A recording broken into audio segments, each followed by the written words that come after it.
김창민은 한나에게 만나자는 연락을 했다. 한나야, 시간 있어? 할 얘기가 있어. 한나는 불길한 예감이 들었다. 하지만 피할 수 없었다. 그녀는 약속 장소로 향했다. 그들은 처음 만났던 카페에 앉았다. 아이러니했다.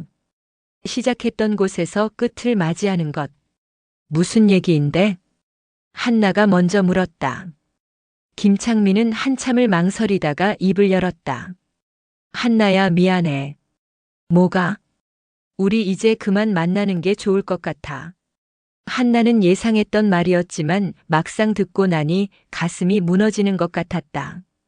이유가 뭔데? 우리 결이 안 맞는 것 같아. 나는 좀 더 큰 걸 원하는데 너는? 내가 뭐? 한나의 목소리가 날카로워졌다. 너는 너무 소박해. 미래에 대한 계획도 없고 그냥 현실에 안주하는 것 같아. 내가 현실에 안주한다고? 한나는 웃음이 나왔다. 만약 김창민이 그녀의 진짜 정체를 알았다면 절대 할 수 없는 말이었다. 그래, 인정해. 내가 평범하고 소박하지. 그게 뭐 어때서? 그게 문제야. 나는 그런 삶을 원하지 않아. 그럼 넌 뭘 원하는데? 송수연 같은 여자? 김창민의 얼굴이 굳었다. 수연 누나는 관계없어. 거짓말. 내 눈빛만 봐도 알아. 넌 이미 그 여자한테 넘어갔어. 한나야. 그만해. 더 듣고 싶지 않아. 한나는 자리에서 일어났다. 눈물이 날 것 같았지만 김창민 앞에서는 보이고 싶지 않았다. 행복하게 살아, 김창민. 그 말을 끝으로 한나는 카페를 나섰다. 이야기 시작 전 구독과 좋아요, 알림 설정까지 부탁드립니다. 매일 재미있고 흥미진지한 이야기를 소개해드리겠습니다. 강한나가 처음으로 자유라는 단어의 의미를 체감한 것은 24살 여름이었다. 그날 아침 그녀는 아버지가 지정한 운전기사 대신 대중교통을 이용했다. 지하철 2호선 출근 시간대의 복잡함, 몸이 밀착될 정도로 빽빽한 공간, 땀 냄새와 향수 냄새가 뒤섞인 공기. 누군가에게는 지옥 같은 풍경이었지만 한나에게는 오히려 새로웠다. 아무도 그녀를 특별하게 쳐다보지 않았다. 아무도 강 회장의 따님이라고 속삭이지 않았다. 그저 출근길 직장인 중 한 명일 뿐이었다. 한나는 가방 속 명함 케이스를 만졌다. 마케팅부 사원 강한나라는 이름표가 새겨진 명함. 그녀가 스스로 따낸 첫 직장이었다. 물론 아버지는 맹렬히 반대했다. 내가 왜 그런 곳에서 일해야 하느냐? 우리 회사 이사로 들어오면 되지 않느냐? 강 회장의 목소리는 언제나 단호했다. 제안이 아니라 명령이었다. 하지만 한나는 고개를 저었다. 그녀가 원한 것은 직함이 아니라 과정이었다. 땀 흘려 일하고 실수하고 배우고 성장하는 평범한 살. 전 제 능력으로 살고 싶어요. 그 말을 끝으로 한나는 아버지가 마련해둔 펜트하우스를 나와 작은 원룸으로 이사했다. 보증금과 월세는 그녀가 아르바이트로 모은 돈으로 냈다. 가구도 중고로 샀다. 냉장고는 소음이 심했고 화장실 환풍기는 고장 나 있었지만 그 모든 것이 그녀의 선택이었다. 아버지의 비서실에서는 주기적으로 연락이 왔다. 따님, 언제든 돌아오실 수 있습니다. 하지만 한나는 단 한 번도 돌아가지 않았다. 한나의 직장은 중소규모의 디지털 마케팅 회사였다. 사원 수는 50명 남짓, 사무실은 강남의 낡은 오피스텔 건물 7층에 있었다. 엘리베이터는 자주 고장났고 여름엔 에어컨이 제대로 작동하지 않아 선풍기를 틀어야 했다. 그럼에도 한나는 이곳이 좋았다. 한나 씨, 오늘 회의 자료 준비 부탁해요. 네, 팀장님. 그녀는 열심히 일했다. 새벽까지 남아 PPT를 만들고 클라이언트 미팅에 참석하고 실수하면 혼나고 칭찬받으면 기뻐했다. 그 모든 과정이 그녀에게는 소중했다. 점심시간이면 동료들과 회사 근처 식당에 갔다. 7,000원짜리 김치찌개를 먹으며 상사 뒷담화를 하거나 주말 계획을 이야기했다. 한나는 그 시간들이 무척 자연스럽고 편안했다. 한나는 참 신기해. 재벌 같은 분위기인데 이런 데서 잘 버티네. 동료 중 한 명이 농담처럼 말했다. 한나는 웃으며 대답했다. 재벌이요? 전 그냥 평범한 사람인걸요. 그 말은 반은 진실이고 반은 거짓이었다. 김창민을 처음 만난 건 회사 근처 카페에서였다. 그는 같은 건물에 있는 IT 스타트업에서 일하는 개발자였다. 우연히 커피 주문이 섞여 서로 마주쳤고 그 실수가 인연이 되었다. 죄송해요. 제가 잘못 받았나 봐요. 아니에요. 제가 잘못 가져갔어요. 서로 사과를 주고받으며 웃었다. 김창민은 단정한 외모에 예의 바른 태도를 가진 남자였다. 한나는 그의 수줍은 미소가 마음에 들었다. 그 후로 두 사람은 자주 마주쳤다.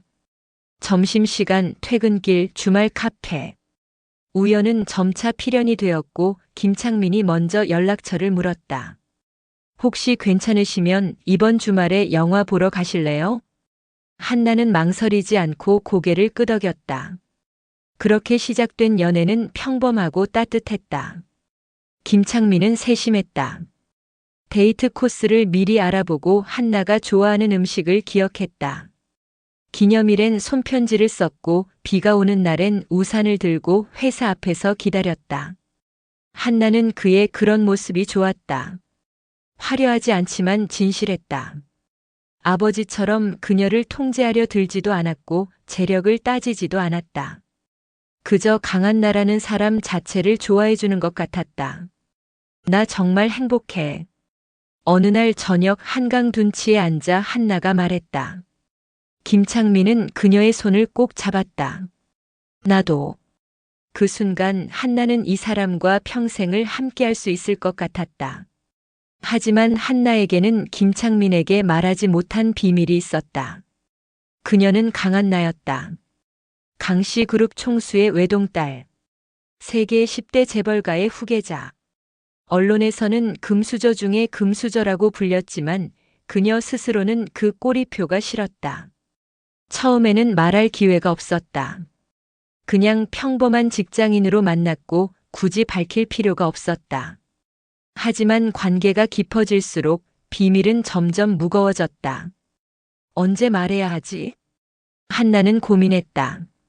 만약 김창민이 자신의 정체를 알게 되면 어떻게 반응할까? 놀랄까? 실망할까? 아니면 태도가 달라질까? 그녀는 그가 변하지 않기를 바랐다. 지금처럼 평범하게 자신을 대해주기를 원했다. 하지만 현실은 그렇게 호락호락하지 않았다. 어느 날 아버지의 비서로부터 전화가 왔다. 따님, 회장님께서 귀가를 원하십니다. 아직은 아니에요. 따님의 교제 상대에 대해서도 보고받으셨습니다. 한나의 얼굴이 굳었다. 뭐라고요? 회장님께서는 적합하지 않은 상대라고 판단하셨습니다. 한나는 전화를 끊어버렸다. 손이 떨렸다. 아버지는 여전히 그녀를 감시하고 있었다. 자유롭다고 믿었던 시간들조차 사실은 아버지의 통제 안에 있었던 것이다. 그날 밤 한나는 김창민에게 말하기로 결심했다. 창민 오빠, 나 사실. 하지만 말을 꺼내기도 전에 김창민의 휴대폰이 울렸다. 그는 잠시 자리를 비웠고 한나는 혼자 남았다. 테이블 위에 놓인 그의 휴대폰 화면이 켜져 있었다.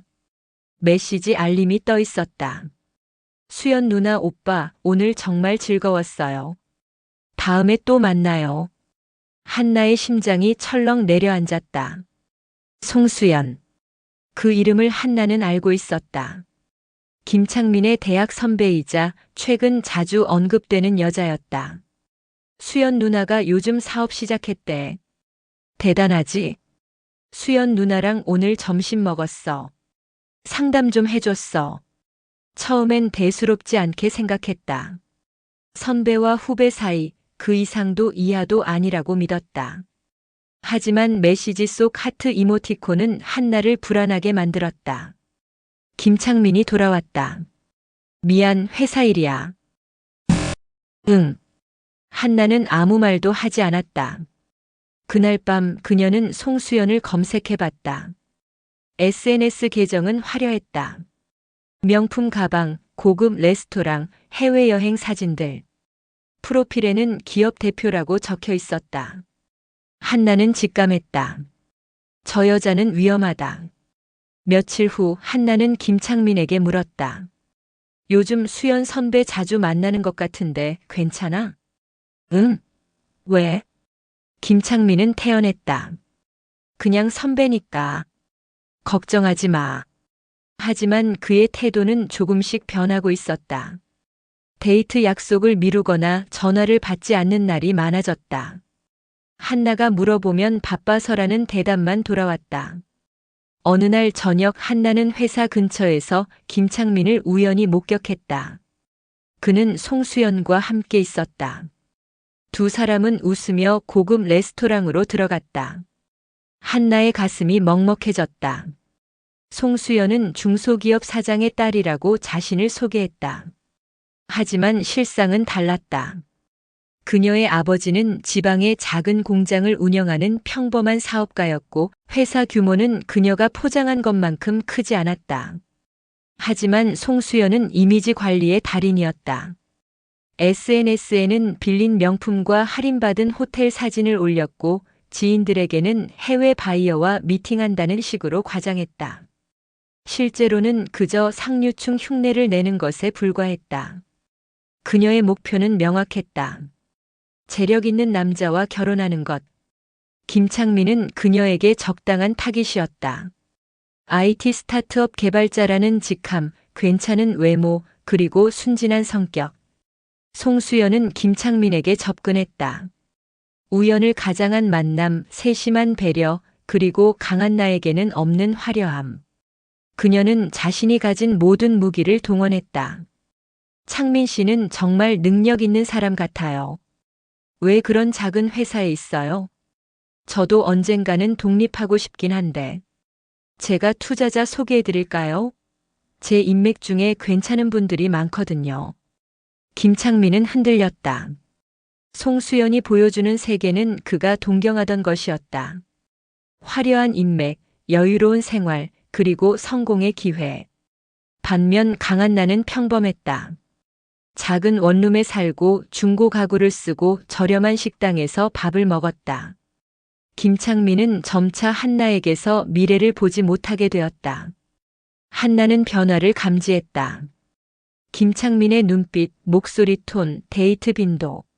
모든 것이 달라지고 있었다. 어느 날 그녀는 용기를 내서 물었다. 우리 요즘 왜 이래? 김창민은 잠시 침묵했다. 한나야, 미안한데. 뭐가? 나 요즘 고민이 좀 많아. 일도 그렇고 앞으로 어떻게 살아야 할지. 그래서? 나한테 시간 좀 줄 수 있어? 한나는 그 순간 알았다. 이별의 신호였다. 다른 사람 있어? 아니, 그게 아니라. 수연 선배. 김창민의 표정이 굳었다. 그것만으로 충분했다. 한나는 더 이상 묻지 않았다. 그날 밤 그녀는 혼자 원룸으로 돌아와 눈물을 흘렸다. 배신감, 허탈함, 그리고 분노. 모든 감정이 뒤섞였다. 내가 뭘 잘못했지? 하지만 답은 없었다. 며칠 후 한나는 우연히 옛 지인을 만났다. 아버지의 지인 중 한 명이 주최한 소규모 모임이었다. 평소라면 거절했겠지만 그날은 기분 전환이 필요했다. 그곳에서 그녀는 이상민을 만났다. 이상민은 중견그룹의 차남이었다. 32살 차분한 인상에 냉철한 눈빛을 가진 남자. 재계에서는 유망주로 평가받지만 본인은 집안의 정략 결혼 압박에 시달리고 있었다. 강한나 씨 맞죠? 네. 소문은 들었습니다. 독립하셨다고. 소문이 그렇게까지 퍼졌나요? 재벌가에서 독립한 사람은 드물죠. 이상민은 쓴웃음을 지었다. 부럽습니다. 왜요? 전 아직도 갇혀 있거든요. 두 사람은 짧은 대화를 나눴다. 하지만 그 대화는 이후 모든 것을 바꾸는 시작점이 되었다. 며칠 후 이상민에게서 연락이 왔다. 만나서 이야기 좀 할 수 있을까요? 무슨 이야기요? 서로에게 도움이 될 만한 제안입니다. 한나는 호기심이 생겼다. 그리고 그 만남에서 이상민은 예상치 못한 말을 꺼냈다. 저와 계약 결혼하시겠습니까? 한나는 멍하니 그를 바라봤다. 뭐라고요? 서로의 이익을 위한 계약입니다. 저는 정략 결혼을 피하고 당신은 독립을 확실히 할 수 있습니다. 그게 무슨? 생각해 보세요. 어차피 당신도 지금 힘든 상황 아닙니까? 한나는 아무 말도 할 수 없었다. 하지만 그녀의 머릿속에서는 이미 복잡한 계산이 시작되고 있었다. 계약 결혼. 그것은 그녀가 상상해 본 적 없는 선택지였다. 하지만 지금 그녀에게 남은 선택지는 많지 않았다. 이상민의 제안은 충격적이었지만 동시에 묘하게 합리적이었다. 계약 결혼이라니 농담이시죠? 한나는 커피잔을 내려놓으며 물었다. 그들은 조용한 호텔 라운지에 앉아 있었다. 주변엔 비슷한 처지의 재벌가 사람들이 은밀한 대화를 나누고 있었다. 농담처럼 들리겠지만 진심입니다. 이상민은 태연하게 대답했다. 그의 목소리엔 감정의 기복이 없었다. 마치 사업 협상을 하듯 냉정했다. 제 집안에서는 이미 결혼 상대를 정해놨습니다. 30이 넘어서까지 결혼하지 않으면 회사 경영권에서 배제하겠다고 통보받았죠. 그래서 저한테? 당신도 비슷한 상황 아닙니까? 강 회장이 당신을 그냥 내버려 둘 것 같습니까? 한나는 입을 다물었다. 이상민의 말이 틀리지 않았다. 아버지는 이미 여러 차례 적합한 배우자를 소개하려 했고 한나는 그때마다 거부했다. 하지만 김창민과의 관계가 끝난 지금 아버지의 압박은 더 강해질 것이 분명했다. 계약 조건은 간단합니다. 이상민은 테이블 위에 서류 봉투를 꺼냈다. 형식적인 결혼 생활 2년. 각자의 사생활은 보장되며 상대방의 일에 간섭하지 않습니다. 2년 후에는 원만하게 이혼하고 각자의 길을 갑니다. 그게 가능할까요? 가능하게 만들면 됩니다. 중요한 건 서로의 목적이 일치한다는 겁니다. 한나는 서류를 훑어봤다. 법률 용어로 빽빽하게 채워진 계약서였다. 재산 분할 조항, 비밀 유지 조항, 이혼 시 절차. 모든 것이 치밀하게 준비되어 있었다. 생각할 시간을 주십시오. 물론입니다. 하지만 너무 오래 걸리면 곤란합니다. 제 집안에서도 압박이 심해지고 있거든요. 이상민은 자리에서 일어났다. 일주일 드리겠습니다. 그때까지 연락 주세요. 한나는 멍하니 그의 뒷모습을 바라봤다.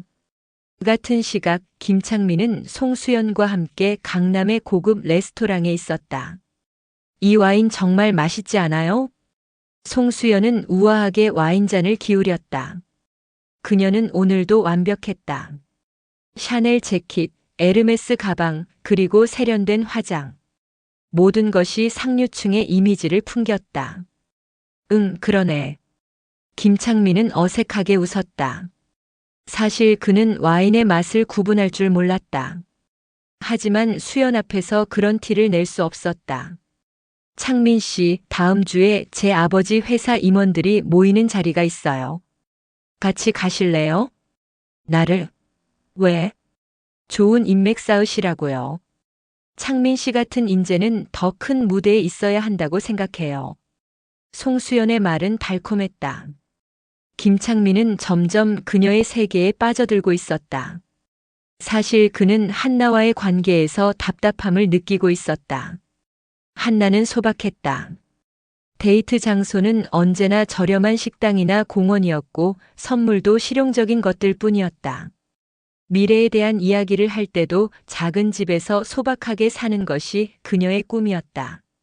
하지만 김창민은 달랐다. 그는 성공하고 싶었다. 화려한 삶을 살고 싶었다. 그리고 송수연은 그런 삶의 입구처럼 보였다. 수연 누나 사실 나. 김창민은 말을 꺼냈다. 한나랑 헤어지려고 해. 송수연의 눈이 반짝였다. 하지만 그녀는 티내지 않고 부드럽게 말했다. 그래요? 왜요? 우리 결이 안 맞는 것 같아. 나는 더 큰 걸 원하는데 한나는 현실에 안주하는 스타일이거든. 그렇구나. 힘들었겠네요. 송수연은 김창민의 손을 살짝 잡았다. 하지만 창민 씨는 분명 더 나은 사람을 만날 거예요. 그 순간 김창민은 확신했다.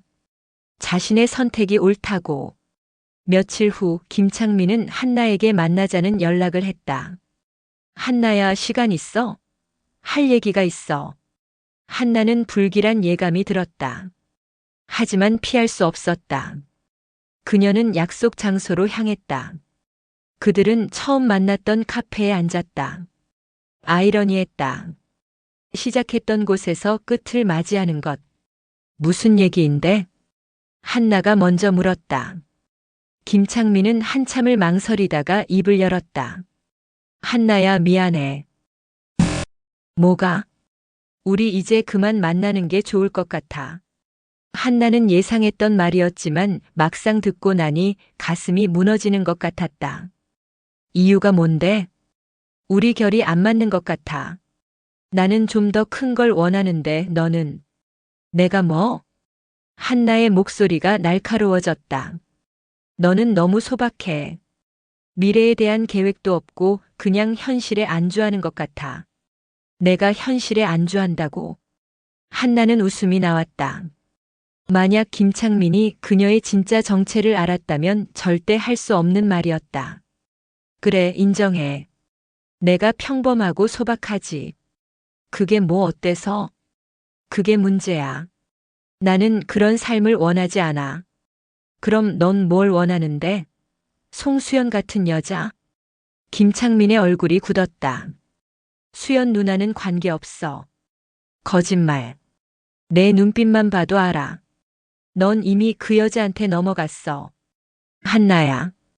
그만해. 더 듣고 싶지 않아. 한나는 자리에서 일어났다. 눈물이 날 것 같았지만 김창민 앞에서는 보이고 싶지 않았다. 행복하게 살아, 김창민. 그 말을 끝으로 한나는 카페를 나섰다. 김창민이 떠난 후 송수연은 그에게 전화를 걸었다. 어떻게 됐어요? 헤어졌어. 힘들었겠다. 괜찮아요? 응, 괜찮아. 김창민의 목소리는 담담했다. 오히려 후련한 듯 보였다. 송수연은 만족스러운 미소를 지었다. 계획대로였다. 사실 그녀는 처음부터 김창민의 약점을 꿰뚫고 있었다. 허영심, 야망, 그리고 열등감. 그는 평범한 가정에서 자랐고 항상 더 나은 삶을 동경했다. 송수연은 그런 그에게 환상을 심어줬다. 하지만 그녀의 진짜 목적은 따로 있었다. 송수연은 최근 사업이 어려워지고 있었다. 겉으로는 화려해 보였지만 실제로는 빚이 쌓이고 있었다. 명품은 대부분 렌탈이었고 고급 레스토랑 사진은 지인의 초대로 간 자리를 활용한 것이었다. 그녀에게 필요한 건 재력 있는 남자였다. 김창민은 당장은 아니지만 잠재력이 있어 보였다. 적어도 자신의 이미지를 유지하는 데는 도움이 될 것 같았다. 일단 확실하게 잡아두고 봐야지. 송수연은 다음 계획을 세우기 시작했다. 그날 밤 한나는 원룸에 혼자 앉아 있었다. 눈물은 이미 다 흘렸다. 이제 남은 건 공허함과 분노였다. 내가 뭘 잘못했지? 하지만 곰곰이 생각해보니 잘못은 없었다. 단지 김창민이 원한 것이 그녀가 줄 수 있는 것과 달랐을 뿐이었다. 한나는 이상민이 건넨 서류를 꺼냈다. 계약 결혼 제안서. 일주일의 시간이 주어졌지만 한나는 이미 마음을 정했다. 이왕 이렇게 된 거 내 방식대로 살아보자. 그녀는 휴대폰을 들고 이상민에게 전화를 걸었다. 여보세요? 저 강한나입니다. 아, 결정하셨습니까? 네. 하겠습니다. 이상민은 잠시 침묵했다. 예상보다 빠른 답변이었다. 확실하십니까? 네. 조건은 당신이 제시한 대로 따르겠습니다. 대신 한 가지만 추가하고 싶습니다. 무엇입니까? 2년 동안 절대 서로의 과거나 사생활에 대해 캐묻지 않는다. 그것도 계약서에 명시해 주세요. 이상민은 잠시 생각하더니 대답했다. 좋습니다. 내일 만나서 최종 계약서에 서명하시죠. 알겠습니다. 전화를 끄는 한나는 창밖을 바라봤다. 서울의 야경이 반짝이고 있었다. 이제 시작이다. 며칠 후 재계의 소문이 퍼지기 시작했다. 강씨 그룹 외동딸이 결혼한다던데? 상대가 누군데? 이씨 그룹 차남이래. 이상민. 어머, 그럼 완전 재벌 커플이네. 소문은 빠르게 번졌다. 언론에서도 관심을 보였다. 하지만 양측 집안 모두 공식적인 입장을 내놓지 않았다. 특히 강 회장은 이 소식을 듣고 크게 분노했다. 한나가 뭘 한 거야? 따님께서 이상민 씨와 약혼을 하신 것으로 보입니다. 내 허락도 없이? 비서는 조심스럽게 대답했다. 따님께서는 이미 성인이시고 독립적인 생활을 하고 계시니 당장 한나를 데려와. 강 회장의 명령이 떨어졌다. 다음 날 한나는 아버지의 회사로 불려갔다. 오랜만에 찾은 본사 건물은 여전히 위압적이었다. 60층짜리 유리 건물 회장실은 최상층에 있었다. 들어가십시오. 비서의 안내를 받아 한나는 회장실 문을 열었다. 강 회장은 거대한 책상 뒤에 앉아 있었다. 그의 표정은 차갑고 단호했다. 앉아라. 한나는 소파에 앉았다. 아버지와 마주 앉으니 어린 시절의 기억이 떠올랐다. 언제나 이렇게 명령하고 통제하고 결정했던 사람. 이상민과 결혼한다는 게 사실이냐? 네. 내 허락도 없이? 전 이미 성인입니다. 허락이 필요 없습니다. 강 회장의 눈이 가늘어졌다. 내가 뭘 안다고 그런 결정을 해? 이상민이 어떤 사람인지 알기는 해? 충분히 알고 있습니다. 거짓말. 너는 아무것도 모르고 있어. 강 회장은 자리에서 일어나 창가로 걸어갔다. 이상민은 이씨그룹에서도 골칫거리야. 형과의 경영권 다툼 때문에 정략 결혼을 피하려고 내를 이용하는 거라고. 알고 있습니다. 그런데도 하겠다는 거야? 네. 강 회장은 한나를 돌아봤다. 이유가 뭐냐? 제 삶은 제가 선택하고 싶어서요. 그게 삶의 선택이냐? 도망이지. 한나는 입술을 깨물었다. 아버지의 말이 일부는 맞았다. 하지만 인정하고 싶지 않았다. 아버지야말로 제 인생을 통제하려는 것 아닙니까? 통제가 아니라 보호다. 보호요? 감시하고 간섭하고 제 연인까지 조사하는 게 보호인가요? 강 회장의 표정이 굳었다. 그 남자 말이냐? 김창민. 알고 계셨군요. 당연히 안다. 그래서 헤어지게 만들었지. 한나는 충격을 받았다. 뭐라고요? 그 남자는 내게 어울리지 않아. 그래서 적절한 조치를 취했을 뿐이다. 적절한 조치라니 설마 송수연을 보낸 건가요? 강 회장은 대답하지 않았다. 하지만 그 침묵이 곧 답이었다. 한나는 온몸에 힘이 빠지는 것을 느꼈다. 아버지가 모든 걸 조종한 거였군요. 내 행복을 위해서였다. 행복? 제가 불행한 게 안 보이세요? 한나는 자리에서 일어났다. 전 이상민 씨와 결혼할 겁니다. 아버지가 뭐라고 하셔도. 한나야. 이제 그만 간섭하세요. 제발. 한나는 회장실을 나섰다. 뒤에서 강 회장의 목소리가 들렸지만 돌아보지 않았다. 회사를 나온 한나는 이상민에게 전화를 걸었다. 저예요. 무슨 일입니까? 혹시 지금 시간 되세요? 할 얘기가 있어요. 지금요? 좋습니다. 어디서 만날까요? 한강공원이요. 조용한 곳으로. 1시간 후 두 사람은 한강변 벤치에 앉아 있었다. 아버지를 만나고 왔어요. 한나가 먼저 말했다. 어떻게 되었습니까? 반대하셨죠. 하지만 상관없어요. 전제 결정을 바꾸지 않을 겁니다. 이상민은 한나를 바라봤다. 그녀의 눈에는 결연한 의지가 담겨 있었다. 강한나 씨. 네. 후회하지 않겠습니까? 후회요?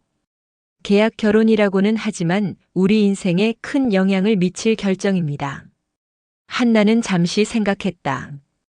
후회할지도 모르죠. 하지만 지금 이 순간 이게 최선의 선택이에요. 이상민은 고개를 끄덕였다. 알겠습니다. 그럼 다음 주에 혼인신고를 하시죠. 그렇게 빠르게요? 빠를수록 좋습니다. 양쪽 집안의 간섭을 최소화하려면. 한나는 동의했다. 알겠어요. 두 사람은 한동안 말없이 강물을 바라봤다. 각자의 머릿속엔 복잡한 생각들이 맴돌고 있었다. 이것이 정말 옳은 선택일까? 하지만 이미 돌아갈 수는 없었다. 일주일 후 한나와 이상민은 구청 앞에서 만났다. 준비됐습니까? 이상민이 물었다. 한나는 손에 든 서류 봉투를 꽉 쥐었다. 네. 두 사람은 민원실로 들어갔다. 평일 오전이라 사람이 많지 않았다. 창구 직원은 서류를 받아 확인했다. 신랑 신부 모두 본인 맞으시죠? 네. 축하드립니다. 도장이 찍히는 소리가 들렸다. 그렇게 간단하게 강한나와 이상민은 법적으로 부부가 되었다. 구청을 나오는 길 한나는 묘한 기분이 들었다. 결혼식도 축하도 꽃다발도 없는 결혼. 하지만 이것이 그녀가 선택한 길이었다. 점심 먹으러 갈까요? 이상민이 제안했다. 네, 좋아요. 두 사람은 근처 조용한 레스토랑으로 향했다. 식사를 하면서 이상민이 말했다. 이제부터 우리는 부부입니다. 하지만 계약 조건을 잊지 마십시오. 물론이죠. 다음 주부터 제 집으로 이사하셔야 합니다. 형식적으로라도 함께 살아야 의심받지 않으니까요. 한나는 고개를 끄덕였다. 알겠어요. 근데 당신 집은 어디예요? 한남동입니다. 펜트하우스인데 방은 3개니까 각자 공간을 쓰시면 됩니다. 펜트하우스요? 문제 있습니까? 아니요, 괜찮아요. 한나는 쓴웃음을 지었다. 자신이 벗어나려 했던 화려한 삶으로 다시 돌아가는 기분이었다. 이사날 한나는 원룸에서 짐을 쌌다. 많지 않았다. 옷가지 몇 벌, 책, 그리고 소소한 생활용품들. 이상민이 보낸 차량이 도착했다. 기사는 정중하게 인사했다. 사모님, 제가 짐을 옮겨드리겠습니다. 사모님이라는 호칭이 낯설었다. 하지만 한나는 내색하지 않았다. 한남동 펜트하우스는 상상 이상이었다. 30층 높이에서 내려다 보이는 한강뷰, 넓은 거실, 고급 가구들. 모든 것이 완벽했다. 여기가 당신 방입니다. 이상민이 안내했다. 방은 넓고 깔끔했다. 드레스룸과 욕실까지 딸려 있었다. 제 방은 저쪽 끝입니다. 서재는 공용으로 쓰시면 되고 식사는 가정부가 준비합니다. 가정부요? 네. 주 5일 출근합니다. 외부인이니 우리 관계에 대해서는 함구하도록 지시했습니다. 한나는 주변을 둘러봤다. 화려하지만 차갑게 느껴지는 공간이었다. 계약서대로 각자 생활하시면 됩니다. 단 외부 일정이 있을 때는 미리 공유해 주세요. 알겠어요. 이상민은 곧 자신의 방으로 들어갔다. 한나는 혼자 남아 짐을 풀기 시작했다. 이틀 후 한나와 이상민의 결혼 소식이 공식적으로 보도되었다. 강씨 그룹 외동딸 강한나, 이씨 그룹 차남 이상민과 전격 결혼. 기사는 순식간에 포털 메인을 장식했다. 댓글은 수천 개가 달렸다. 와, 재벌 커플이다. 둘이 잘 어울리네. 부럽다 진짜. 결혼식은 언제 해? 하지만 일부는 의구심을 표했다. 갑자기 결혼? 뭔가 이상한데. 혹시 정략 결혼 아니야? 둘이 사귄 적도 없잖아. 한나는 기사를 보며 한숨을 쉬었다. 예상했던 일이지만 실제로 보니 부담스러웠다. 이상민이 거실로 나왔다. 기사 보셨습니까? 네. 이제 시작입니다. 앞으로 더 많은 관심을 받을 겁니다. 알아요. 다음 주에 양가 상견례가 있습니다. 준비하세요. 한나는 고개를 끄덕였다. 하지만 마음 한편으로는 불안했다. 같은 시각 김창민은 카페에서 기사를 보고 있었다. 강한나의 결혼 소식. 그것도 재벌 이세와. 이게 무슨. 김창민은 휴대폰을 떨어뜨릴 뻔했다. 믿기지 않았다. 평범한 직장인이라고 생각했던 한나가 실은 재벌가 외동딸이었다는 것. 한나가 강씨 그룹 상속녀였어? 그는 과거를 떠올렸다. 한나의 담담한 태도, 돈에 초연한 모습, 그리고 가끔 보이던 고급스러운 말투. 그 모든 것이 이제야 이해됐다. 내가 뭘 한 거지? 김창민은 머리를 감싸쥐었다. 자신이 얼마나 큰 실수를 했는지 깨달았다. 송수연 같은 가짜 부자가 아니라 진짜 재벌가 딸을 놓친 것이었다. 그때 송수연에게서 전화가 왔다. 창민 씨, 기사 봤어요? 응. 믿기지 않죠? 강한나가 재벌이었다니. 송수연의 목소리에는 질투가 묻어 있었다. 너도 놀랐구나. 당연하죠. 근데 창민 씨 괜찮아요? 뭐가? 혹시 후회하는 거 아니에요? 김창민은 대답하지 못했다. 송수연은 웃음을 참으며 말했다. 농담이에요. 우리는 우리대로 잘하면 되죠. 전화를 끊은 후 김창민은 한나의 사진을 다시 봤다. 기사에 실린 사진 속 한나는 우아하고 당당했다. 자신이 알던 그 평범한 여자가 아니었다. 내가 정말 바보였어. 송수연은 전화를 끊고 이를 악물었다. 강한나, 내가 감히. 그녀는 질투심에 불탔다. 자신이 평생 꿈꿔온 삶을 한나는 태어날 때부터 가지고 있었다. 그것도 모자라 이상민 같은 남자와 결혼까지 했다. 이대로는 안 돼. 송수연은 계획을 세우기 시작했다. 김창민을 이용해 한나를 흔들어 놓을 방법을 찾아야 했다. 며칠 후 송수연은 김창민을 만났다. 창민 씨, 제가 좋은 생각이 있어요. 무슨? 한나 씨한테 축하 인사라도 해보는 게 어때요? 지금? 네. 옛 연인으로서 축하해주는 거죠. 그럼 한나 씨도 마음이 편해질 거예요. 김창민은 망설였다. 하지만 송수연의 말이 일리 있어 보였다. 그래야 할까? 당연하죠. 그게 성숙한 태도잖아요. 송수연은 속으로 미소 지었다. 김창민을 한나 곁으로 보내 혼란을 일으키는 것. 그것이 첫 번째 단계였다. 일주일 후 한나와 이상민은 양가 상견례를 가졌다. 장소는 서울 시내 최고급 호텔 VIP룸. 강 회장과 이상민의 부모가 마주 앉았다.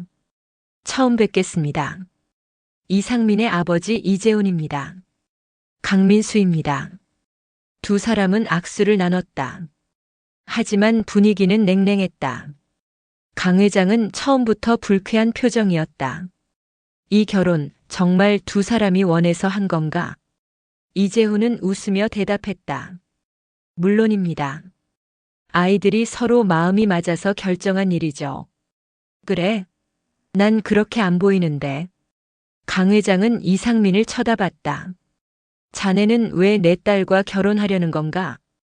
이상민은 침착하게 대답했다. 한나 씨를 좋아합니다. 함께 미래를 만들어가고 싶습니다. 거짓말 같은데. 아버지, 한나가 끼어들었다. 이건 제 선택이에요. 아버지가 인정하든 안 하든 전 이미 결정했어요. 강 회장은 딸을 노려봤다. 하지만 한나는 눈을 피하지 않았다. 이재훈이 분위기를 바꾸려 했다. 자, 이미 둘은 부부가 되었으니 축복해 줍시다. 앞으로 잘 지내면 되지 않겠습니까? 하지만 강 회장은 끝까지 표정을 풀지 않았다. 식사는 어색하게 진행됐다. 한나는 음식이 목으로 넘어가지 않았다. 상견례가 끝난 후 한나와 이상민은 집으로 돌아왔다. 힘드셨죠? 이상민이 물었다. 괜찮아요. 예상했던 일이니까. 아버님이 쉽게 받아들이실 분은 아니신 것 같네요. 원래 그래요. 통제하려는 성격이거든요. 한나는 소파에 앉았다. 근데 당신은요? 당신 부모님은 괜찮으세요? 저희 집은 좀 다릅니다. 이상민은 와인잔을 꺼내며 말했다. 형이 있습니다. 큰형은 아버지가 선택한 후계자고 저는 그냥 예비용이죠. 예비용이요? 네. 형이 실패할 경우를 대비한. 그래서 저는 항상 형과 비교당하며 살았습니다. 이상민의 목소리에는 씁쓸함이 묻어 있었다. 그래서 정략 결혼을 피하고 싶었던 거예요. 제 인생까지 아버지가 정하게 둘 수는 없었으니까. 한나는 그제야 이상민을 조금 이해할 수 있었다. 그도 자신처럼 가족의 그늘에서 벗어나려 했던 것이다. 우리 비슷하네요. 그러게요. 두 사람은 잠시 침묵했다. 한나 씨. 네. 이 결혼 후회하지 않으시죠? 한나는 잠시 생각했다. 아직은 모르겠어요. 근데 지금은 이게 최선이에요. 이상민은 고개를 끄덕였다. 시간이 흐르면서 한나와 이상민은 조금씩 서로에게 익숙해졌다. 아침마다 함께 식사를 했고 저녁에는 가끔 거실에서 마주쳤다. 대화는 많지 않았지만 불편하지도 않았다. 어느 날 저녁 한나가 늦게 귀가했다. 회사 회식이 있었고 술을 조금 마신 상태였다. 다녀왔습니다. 한나는 비틀거리며 들어왔다. 이상민이 거실에서 책을 읽고 있었다. 술 드셨습니까? 조금요. 괜찮으세요? 네, 괜찮아요. 한나는 소파에 주저앉았다. 이상민은 물을 가져다 주었다. 마시세요. 고마워요. 한나는 물을 마시며 이상민을 봤다. 어두운 조명 아래서 그의 옆모습이 생각보다 다정해 보였다. 이상민 씨. 네. 당신 생각보다 괜찮은 사람이네요. 이상민은 웃었다. 갑자기요? 처음엔 차갑고 이기적인 사람인 줄 알았거든요. 근데 그건 아닌 것 같아요. 감사합니다. 저도 괜찮은 파트너인가요? 물론입니다. 두 사람은 눈을 마주쳤다. 짧은 순간이었지만 묘한 감정이 흘렀다. 한나는 당황해서 시선을 돌렸다. 전 들어가서 쉴게요. 네, 푹 쉬세요. 방으로 들어간 한나는 가슴이 두근거렸다. 이건 단순히 술 때문이 아니었다. 이러면 안 되는데. 하지만 마음은 이미 조금씩 흔들리기 시작했다. 며칠 후 한나는 회사 앞에서 김창민과 마주쳤다. 한나야. 창민 오빠. 한나는 당황했다. 김창민은 머뭇거리며 다가왔다. 축하해. 결혼했다며? 네. 기사 보고 알았어. 내가 재벌이었다니 놀랐어. 한나는 아무 말도 하지 않았다. 나랑 있을 때는 왜 말 안 했어? 말할 필요가 없었으니까요. 그래도 김창민은 말을 잇지 못했다. 혹시 우리 다시 이야기 좀 할 수 없을까? 한나는 믿을 수 없다는 표정을 지었다. 지금 무슨 말을 하는 거예요? 나 후회하고 있어. 너를 놓친 게. 그건 오빠 선택이었잖아요. 알아. 내가 잘못했어. 근데 아직 늦지 않았잖아. 한나는 웃음이 나왔다. 늦었어요. 전 이미 결혼했고 오빠도 수연 선배 있잖아요. 수연이는 그냥 그래. 그냥요? 저를 버리고 선택한 사람이 그냥이에요? 김창민은 할 말을 잃었다. 다시는 제 앞에 나타나지 마세요.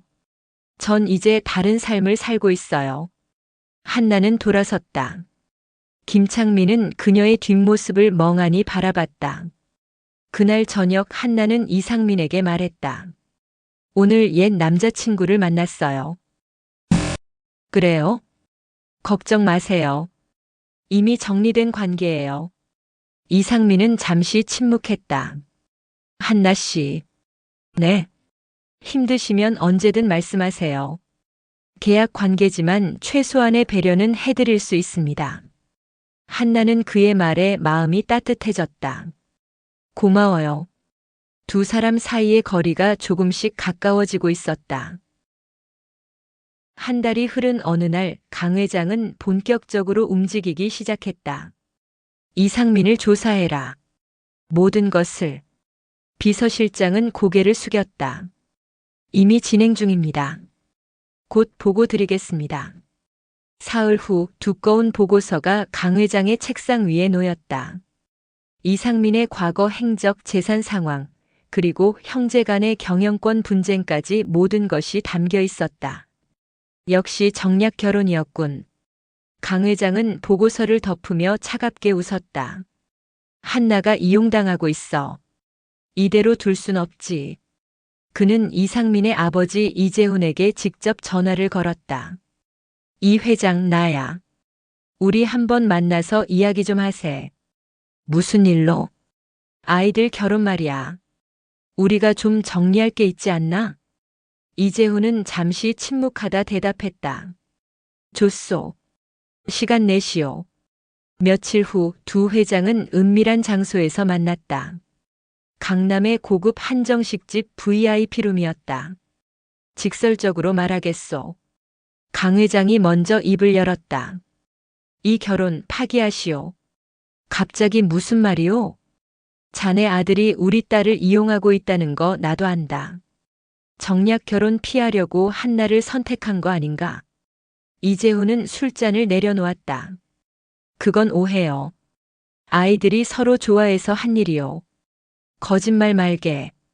나도 다 알아봤어. 강 회장은 서류를 꺼내 테이블에 놓았다. 이게 뭔지 아시오? 자네 아들이 작성한 계약 결혼 제안서야.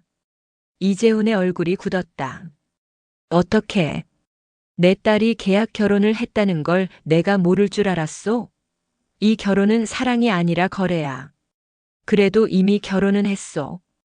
법적으로도 부부요. 법적인 건 언제든 바꿀 수 있어. 내가 원하면. 강 회장은 차갑게 말했다. 자네 회사 상황도 좋지 않지? 형제 간 경영권 다툼으로 주가도 떨어지고 있고. 내가 개입하면 더 심각해질 거야. 협박이요? 협박이 아니라 제안이지. 이 결혼 파기하면 난 자네 회사를 도와줄 수도 있어. 이재훈은 주먹을 쥐었다. 내 아들 일에 내가 함부로 개입할 순 없어. 그럼 아들이 망하는 걸 지켜보시겠다는 건가? 두 사람은 팽팽하게 맞섰다. 그날 밤 한나는 우연히 아버지의 비서로부터 전화를 받았다. 따님 조심하셔야 합니다. 무슨 말씀이세요? 회장님께서 이상민 씨와의 결혼을 파기하려 하십니다. 한나는 가슴이 철렁했다. 뭐라고요? 계약 결혼이라는 사실도 알고 계십니다. 머지않아 큰 문제가 생길 겁니다. 전화를 끄는 한나는 혼란스러웠다. 아버지가 계약서를 알아냈다는 것, 그리고 결혼을 파기하려 한다는 것. 그녀는 곧바로 이상민을 찾았다. 우리 얘기 좀 해야 할 것 같아요. 이상민은 서재에서 일하고 있었다. 무슨 일입니까? 아버지가 우리 계약서를 알아냈대요. 이상민의 표정이 굳었다. 어떻게? 모르겠어요.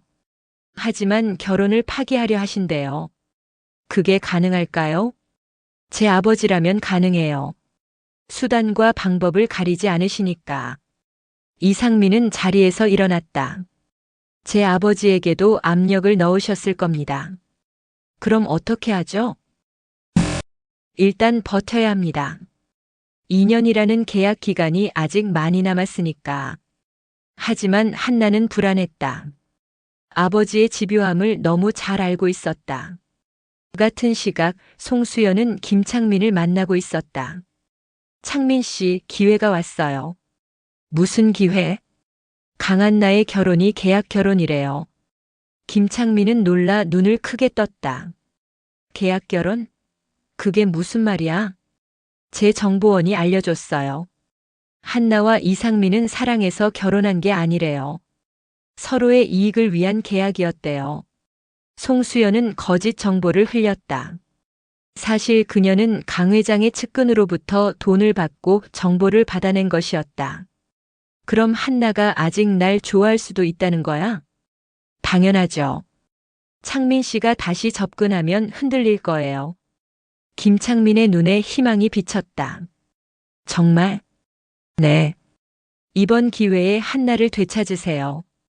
그럼 창민 씨도 재벌가 사위가 될 수 있어요. 송수연의 말은 독처럼 김창민의 마음에 스며들었다. 사실 송수연의 진짜 목적은 따로 있었다. 김창민을 이용해 한나와 이상민의 관계를 파탄내고 그 틈을 타 이상민에게 접근하는 것.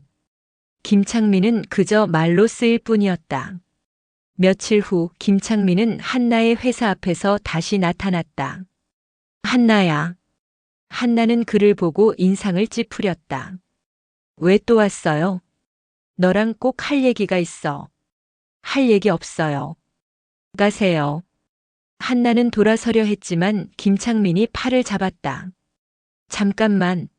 나 다 알아. 내 결혼이 계약 결혼이라는 거.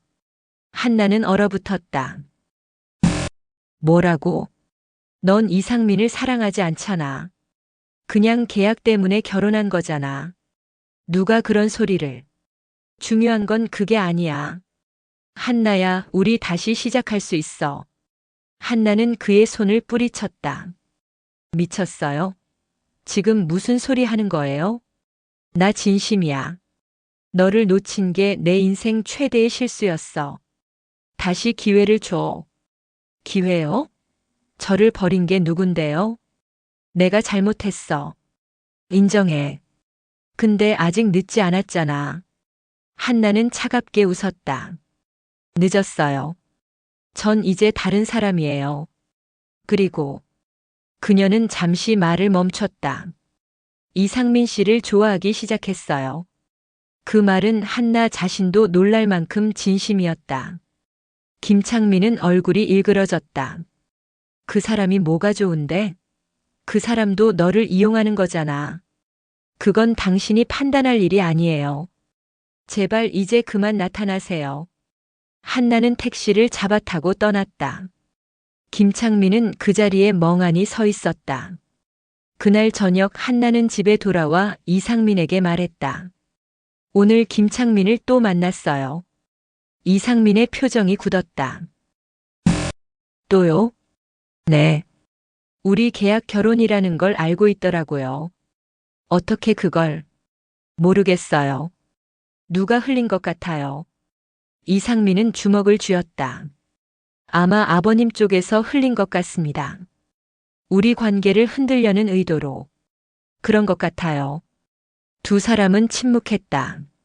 한나가 먼저 입을 열었다. 이상민 씨, 저 오늘 김창민한테 말했어요. 뭐라고요? 당신을 좋아한다고. 이상민은 놀라 한나를 쳐다봤다. 진심입니까? 한나는 고개를 끄덕였다. 처음엔 아니었어요. 그냥 계약이었죠. 근데 함께 살면서 당신이 어떤 사람인지 알게 됐어요. 한나 씨, 당신도 저처럼 상처받았고 자유를 원했죠. 그리고 저한테 친절했어요. 계약 관계인데도. 이상민은 한나에게 다가갔다. 저도 마찬가지입니다. 네. 저도 당신을 좋아하기 시작했습니다. 언제부턴가. 두 사람은 눈을 마주쳤다. 심장이 빠르게 뛰었다. 이러면 계약이 복잡해지는 거 아닌가요? 한나가 떨리는 목소리로 물었다. 복잡해지죠. 하지만 이상민은 한나의 손을 잡았다. 나쁘지 않은 것 같습니다. 두 사람은 천천히 가까워졌다. 그리고 조심스럽게 입을 맞췄다. 계약 이상의 감정이 시작되는 순간이었다. 다음 날 강 회장은 한나를 다시 불렀다. 아버지, 왜 저를? 앉아라. 강 회장의 목소리는 차가웠다. 이상민과 당장 이혼해라. 싫어요. 이건 명령이다. 전 더 이상 아버지 명령 안 듣습니다. 강 회장은 서류를 꺼냈다. 이게 뭔지 아느냐? 내 계약 결혼 제안서야. 내가 어떻게 구했는지는 중요하지 않아. 한나는 식은땀을 흘렸다. 이걸 언론에 흘리면 어떻게 될까? 재벌가의 계약 결혼 스캔들. 내 인생은 끝장날 거야. 그럴 리 없어요. 아버지도 피해를 입을 텐데. 나야 상관없지. 하지만 넌 다르잖아. 강 회장은 한나를 쳐다봤다. 이혼하고 집으로 돌아와라. 그럼 이 서류는 없던 일로 하겠다. 안 돼요. 뭐? 전 이상민 씨를 사랑해요. 처음엔 계약이었지만 이젠 아니에요. 강 회장은 비웃었다. 사랑? 그딴 감정이 뭐가 중요해? 아버지한테는 중요하지 않을 수도 있죠. 하지만 전 달라요. 한나는 자리에서 일어났다. 전 아버지 인형이 아니에요. 제 인생은 제가 선택합니다. 한나야. 하지만 한나는 돌아서지 않고 회장실을 나갔다. 같은 시각 송수연은 이상민에게 연락을 시도하고 있었다. 이상민 씨, 저 송수연이에요. 혹시 시간 되시면 만나서 할 얘기가 있어요. 이상민은 번호를 확인하고 무시하려 했지만 메시지가 계속 왔다. 한나 씨 관련된 중요한 정보예요. 꼭 만나주세요. 결국 이상민은 만나기로 했다. 카페에서 마주 앉은 두 사람. 송수연은 우아하게 미소 지었다. 만나주셔서 감사해요. 무슨 일로 부르신 겁니까? 바로 본론으로 들어가시네요. 좋아요. 송수연은 휴대폰을 꺼냈다. 이거 보세요. 화면에는 김창민과 한나가 대화하는 사진이 있었다. 각도를 교묘하게 잡아 두 사람이 친밀해 보이도록 찍은 것이었다. 이게 뭡니까? 한나 씨가 옛 남자친구를 아직도 만나고 있어요. 그게 무슨 상관입니까? 계약 결혼이잖아요. 한나 씨도 자유롭게 연애할 권리가 있죠. 이상민의 표정이 굳었다. 무슨 의도로 이러시는 겁니까? 의도요? 그냥 알려드리는 거예요. 당신이 한나 씨를 믿고 있는 것 같아서. 송수연은 가방을 들고 일어났다. 조심하세요, 이상민 씨. 사랑은 계약보다 복잡하니까요. 그녀가 떠난 후 이상민은 사진을 다시 봤다. 머리로는 송수연의 말을 믿지 않았지만 마음 한편으로는 불안했다. 그날 밤 한나가 집에 돌아왔을 때 이상민은 거실에 앉아 있었다. 왜 안 주무세요? 할 얘기가 있습니다. 이상민의 목소리는 차가웠다. 오늘 송수연이란 여자를 만났습니다. 한나는 긴장했다. 송수연을요? 네. 당신이 김창민을 아직도 만나고 있다고 하더군요. 그건 사진도 보여줬습니다. 한나는 당황했다. 그건 오해예요. 김창민이 일방적으로 찾아온 거고 전 거절했어요. 정말입니까? 네. 어제도 말했잖아요. 전 당신을 좋아한다고. 이상민은 한나를 쳐다봤다. 그녀의 눈은 진실해 보였다. 죄송합니다. 흔들렸습니다. 괜찮아요. 저도 이해해요. 두 사람은 포옹했다. 하지만 주변의 압박은 점점 강해지고 있었다. 밖에서는 폭풍이 몰아치고 있었다. 일주일 후 익명의 제보로 언론사에 한나와 이상민의 계약 결혼 문서가 흘러들어갔다. 특종이다. 재벌가 계약 결혼 스캔들. 기자들은 흥분했다. 하지만 기사가 나가기 전 강 회장의 압력으로 일단 보류되었다. 기사 내지 마라. 내가 직접 처리하겠다. 하지만 소문은 이미 퍼지기 시작했다. 재계 인사들 사이에서 한나와 이상민의 결혼이 가짜라는 이야기가 돌았다. 한나는 회사에서도 이상한 시선을 느꼈다. 한나 씨 결혼 진짜 사랑이었어요? 동료의 질문에 한나는 대답할 수 없었다. 이상민도 마찬가지였다. 이사회에서 형이 공격해왔다. 동생이 결혼을 정략적으로 이용했다는 소문이 있던데 사실인가? 아닙니다. 확실한가? 회사 이미지에 타격이 올 수 있어. 이상민은 이를 악물었다.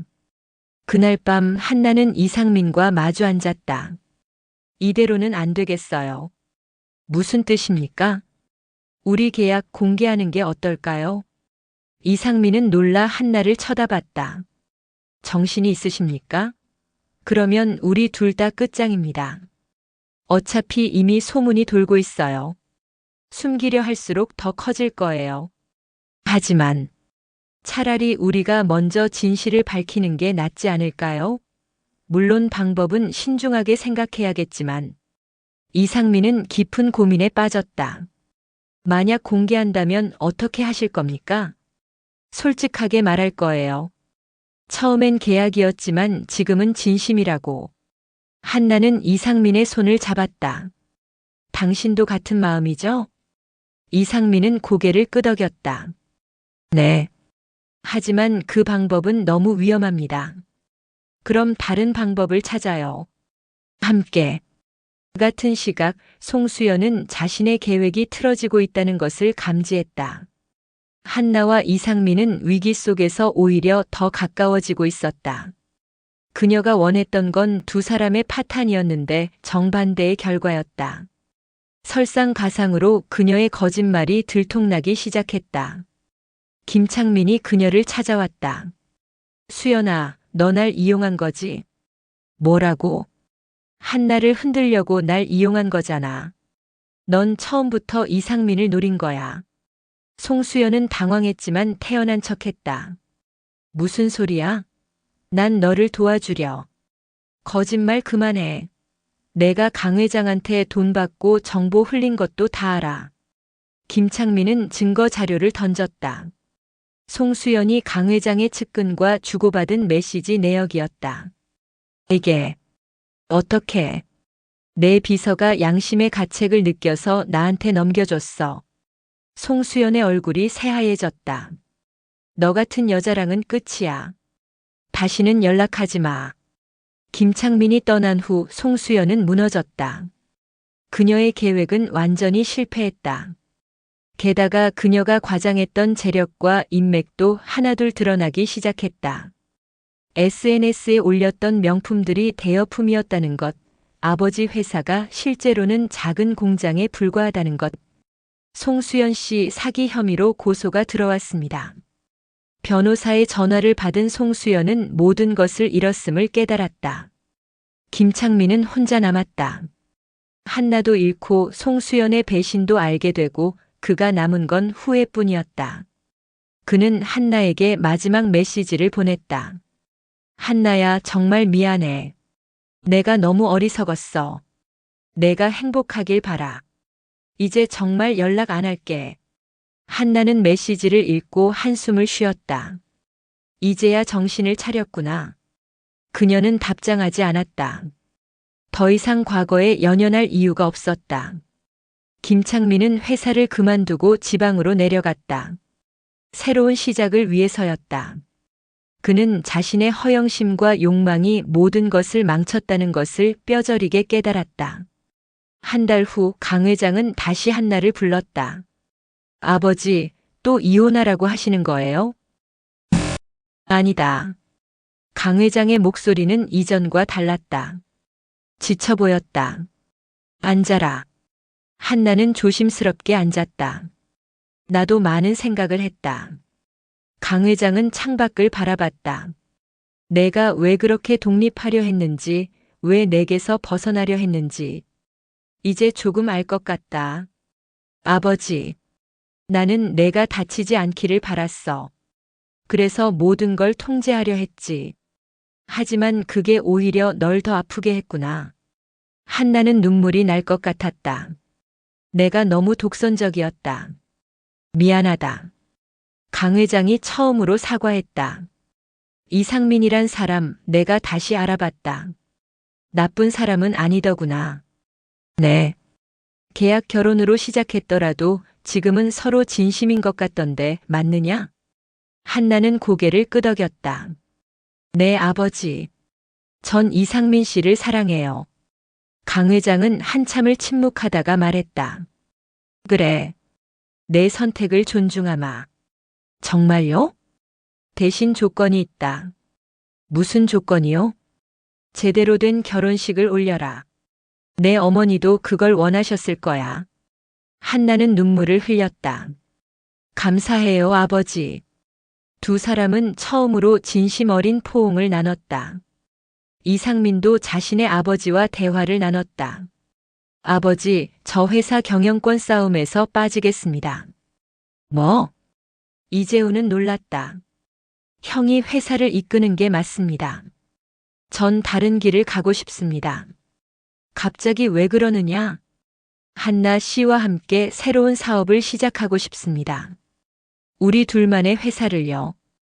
이상민의 눈은 확고했다. 더 이상 집안의 그늘 아래 있고 싶지 않습니다. 제 길을 가겠습니다.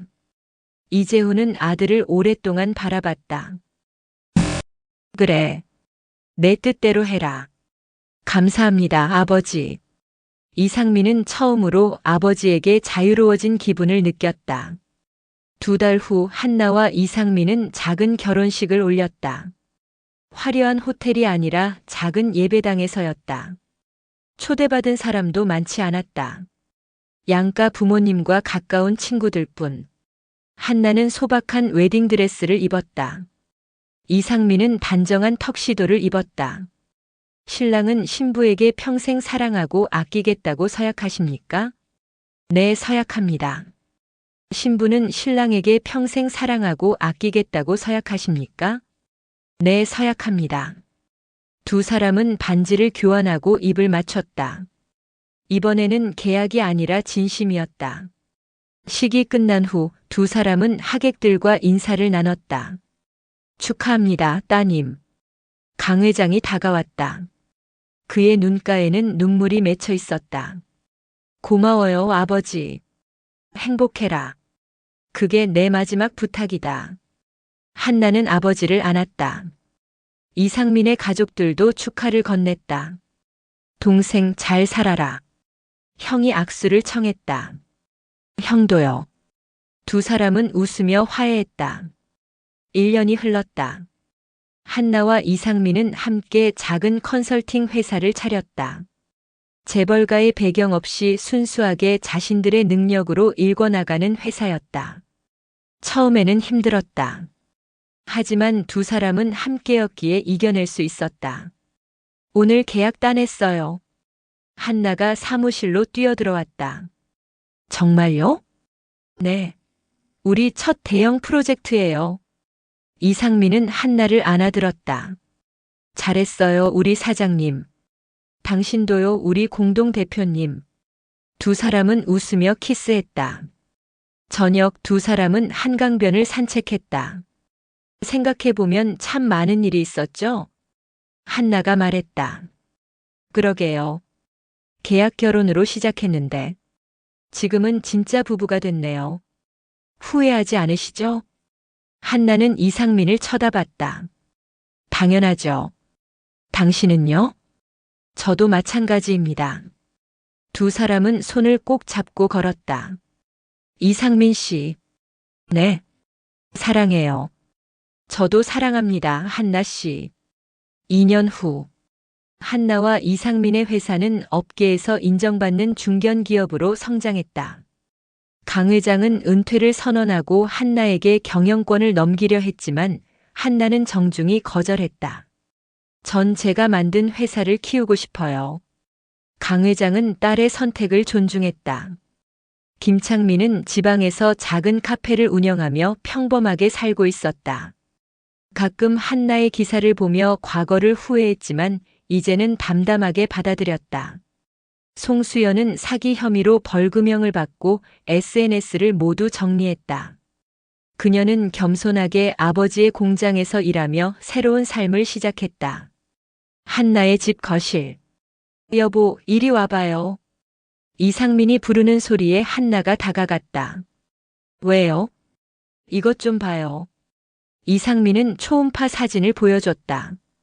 이게 뭐예요? 우리 아기요. 한나는 깜짝 놀랐다. 정말요? 네. 임신 8주래요. 한나는 눈물을 흘렸다. 우리 부모가 되는 거예요? 네. 두 사람은 포옹했다. 계약으로 시작된 결혼은 이제 진짜 가족으로 완성되고 있었다. 창밖으로 해가 지고 있었다. 새로운 내일을 약속하는 노을이 아름다웠다. 한나 씨. 네. 계약 결혼 제안한 거 제 인생 최고의 결정이었던 것 같아요. 한나는 웃으며 대답했다. 저도요. 그 계약 덕분에 진짜 사랑을 찾았으니까요. 두 사람은 서로를 바라보며 미소 지었다. 그들의 이야기는 계약으로 시작됐지만 사랑으로 완성됐다. 그리고 그 사랑은 앞으로도 계속될 것이었다.